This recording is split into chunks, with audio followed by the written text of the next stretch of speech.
Good evening, friends, and we have Suresh Kochattil ji once again here with us.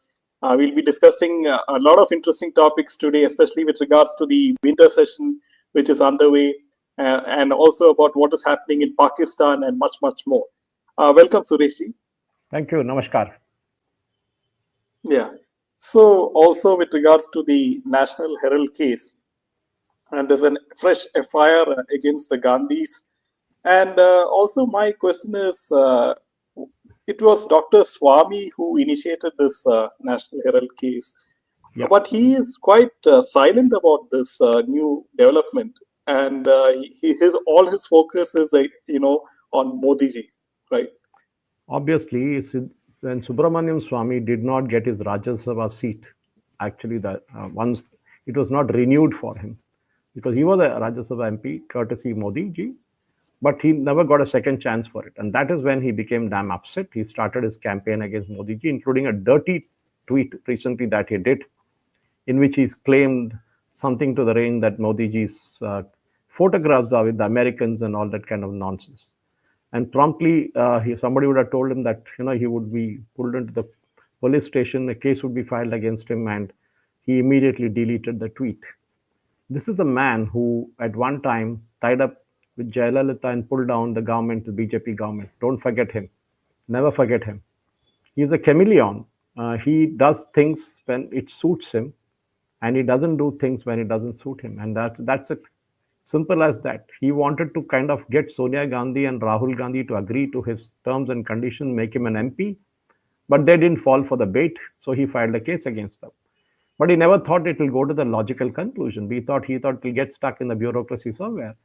But along the way, it got, the entire affair came about, and we saw what happened now that there's a fresh FIR. Of course, everybody knows that this is the best business model that any business can adopt, where you can pay 50 lakhs and get a company worth 2,000 crores. I think Rahul Gandhi should write a book on this, rather Sam Pitroda, because he's the one the brain behind all this, where you pay 50 lakhs and say, I will recover a loan of 90 crores, which is due from that company. You give me that company and I will recover it from the company and give it to the Congress party. And the Congress party magnanimously says, no, don't pay the 90 crores. Doesn't matter. We are fine even if you don't pay it, because it's Rahul Gandhi's company now and Sonia Gandhi's company. And so, long and short of it, yes, it's very simple that Subramanian Swamy doesn't want to do anything with it, but then it is out of his hands now, actually, because now it's with the Enforcement Directorate, the CBI, everybody's jumped into it. A fresh FIR by Delhi police, and but I don't think the case would go anywhere, because unless it comes up during the present Chief Justice, who seem to be very tough with Kapil Sibal and Abhishek Manu Singhvi and others, Colin Gonsalves and other people in the court who were ruling roost when the previous Chief Justice was there. Their cases would be heard in 6 hours, 5 hours, and judgments were just doled out like chocolates by the previous Chief Justice Gawai.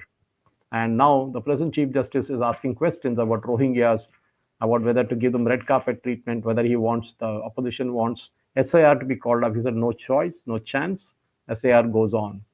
So I guess Rahul Gandhi's kind of punishment, or because he's already out on bail under Section 420 of the IPC, the previous IPC, now it's BNS, which is for cheating. And he goes on to talk about Ganesh Kumar being corrupt, whereas Rahul Gandhi should realize, he should look at the mirror and say, who's out on bail? Ganesh Kumar is not out on bail. It is he and his mother who are out on bail under Section 420. And that's for cheating.